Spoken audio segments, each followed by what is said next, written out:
Welcome to our channel. Today we how to update Klaviyo flows for cart abandonment conversions step by step clearly.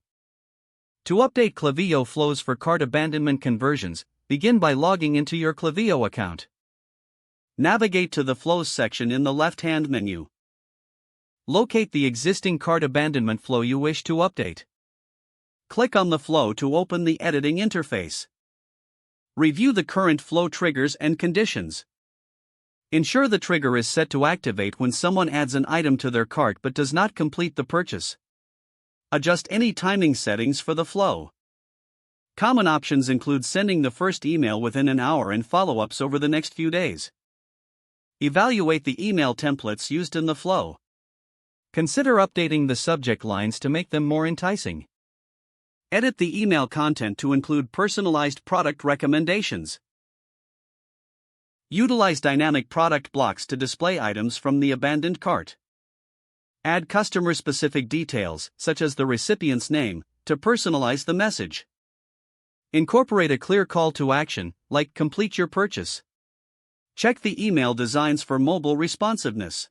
Make sure the layout is appealing across different devices.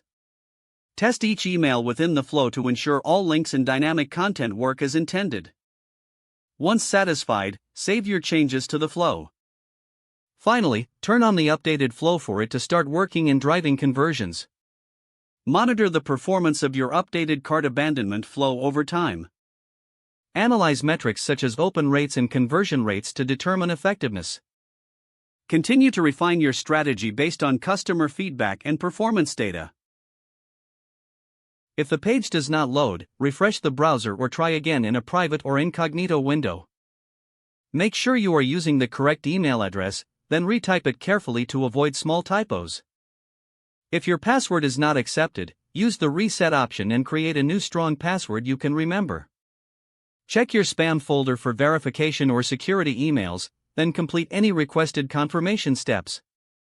Enable two-factor authentication if available to improve account security and reduce unauthorized access risk. After signing in, review your profile details so your contact information and settings are accurate and current. If you see an error message, note it down and try again after restarting your device and internet connection. Don't forget to like this video and subscribe to our channel for more step-by-step tech guides.